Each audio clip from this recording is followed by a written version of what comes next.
Assalamualaikum warahmatullahi wabarakatuh. Jumpa lagi dengan saya Ibu Ati di Ruang BK Sahabat Necis. Nah, kali ini Ibu akan membawakan materi layanan bidang karir dengan tema cara memilih program studi di perguruan tinggi bagi kalian kelas 12 yang hebat-hebat. Nah, pasti akan menarik sekali tema ini, terutama bagi kalian yang memilih karir akan melanjutkan ke perguruan tinggi atau studi lanjut setelah lulus SMA. Sebelum kepada materi, Ibu akan memberikan informasi tentang tujuan layanan. Yang pertama, kalian dapat memahami setiap program studi dan prospek karirnya yang ada di perguruan tinggi. Yang kedua, yaitu kalian dapat memahami strategi dalam memilih program studi yang sesuai dengan minat dan bakat.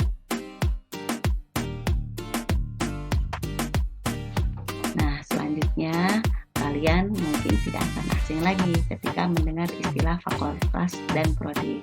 Nah, di sini Ibu akan memberikan pengertian apa sih fakultas dan prodi itu atau program studi itu.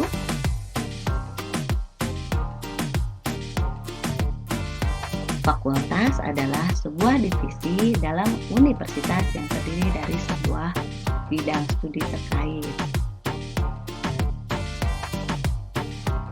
Sedangkan program studi atau prodi adalah merupakan kesatuan rencana belajar yang digunakan sebagai pedoman jalannya pendidikan akademik yang penyelenggaraannya berdasarkan suatu kurikulum. Dengan kata lain, fakultas adalah divisi besarnya, sedangkan prodi adalah bagian-bagian kecil dari divisi besar tersebut. Misalnya begini, ada fakultas ekonomi. Nah, di dalam fakultas ekonomi itu terdapat prodi akuntansi, prodi ilmu ekonomi, prodi manajemen. Ada juga fakultas keguruan ilmu pendidikan. Di dalamnya itu ada prodi pendidikan bahasa Inggris, prodi pendidikan matematika, dan sebagainya. Itu diperuntukkan kalian yang bercita-cita ingin menjadi guru.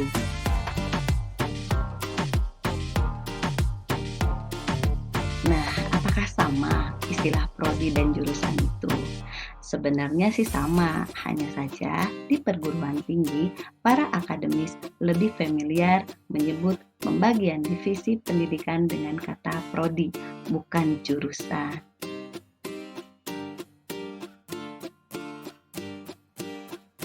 Ini bagian yang terpenting, yaitu cara memilih program studi.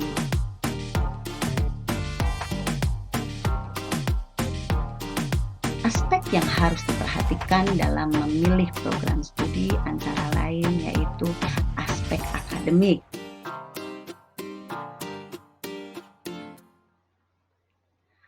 Apa saja ya unsur aspek akademik itu? Yang pertama adalah pemahaman program studi. Kalian perlu mengetahui dan memahami tentang program studi yang meliputi tujuan, ruang lingkup dan prospek kerja program studi, serta persaingan PTN atau PTS yang membuka program studi yang sama. Lalu ada kemampuan akademik, yaitu dalam memilih program studi harus disesuaikan dengan kemampuan akademik kalian. Kemampuan akademik bisa terlihat dalam menyelesaikan soal yang telah dievaluasikan maupun pendukung akademik lainnya.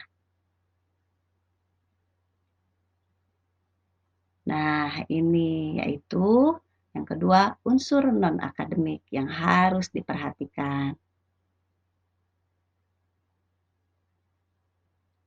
Apa saja ya yang berhubungan dengan unsur non-akademik, yaitu yang pertama, kalian harus menyesuaikan cita-cita, minat, dan bakat.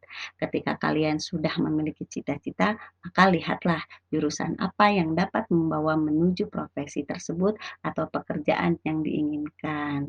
Mengembangkan bakat yang sudah ada disertai dengan rasa suka dan cita-cita pada suatu jurusan studi akan menjadi pilihan yang sangat tepat. Yang kedua adalah unsur realistis, yaitu selain menyesuaikan keinginan dan minat, kalian juga harus berpikir secara realistis.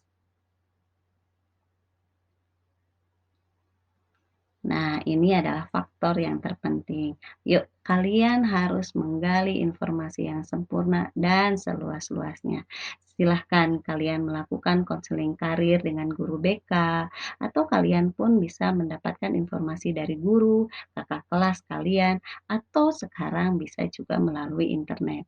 Ingat, jangan terpengaruh dengan orang lain yang kurang menguasai informasi, apalagi hanya ikut-ikutan.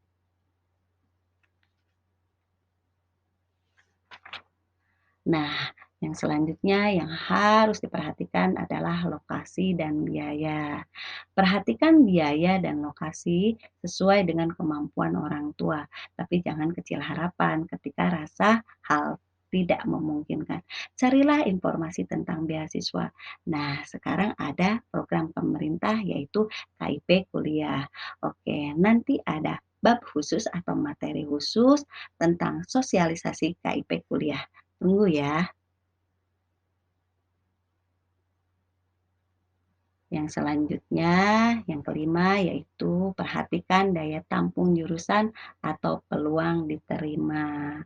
Itu juga yang harus diperhatikan sebelum kalian memilih program studi. Yang perlu diperhatikan juga yaitu masa depan karir dan pekerjaan. Lihatlah ke depan setelah Anda lulus nanti, apakah peluangnya masih besar untuk mendapatkan pekerjaan tersebut? Yang ketujuh adalah kenali pesaing.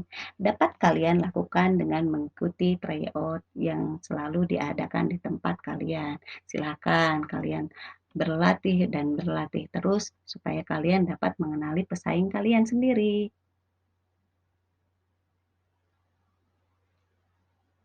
Yang selanjutnya, yang kedelapan, yaitu pahami jejaring perguruan tinggi, yaitu apakah perguruan tinggi atau kampus yang Anda inginkan mempunyai link khusus dengan perusahaan tertentu atau tidak.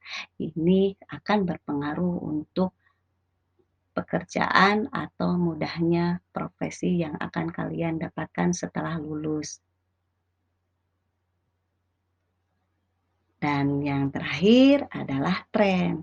Nah, kalian juga harus memperhatikan tren lapangan kerja 5 sampai dengan 10 tahun yang akan datang. Mintalah pendapat guru BK atau orang yang dirasa mengetahui secara pasti. Nah, sekian materi kali ini. Sampai jumpa di materi yang akan datang. Terima kasih atas perhatiannya. Semoga kalian selalu sehat, semangat, dan ceria. Assalamualaikum warahmatullahi wabarakatuh.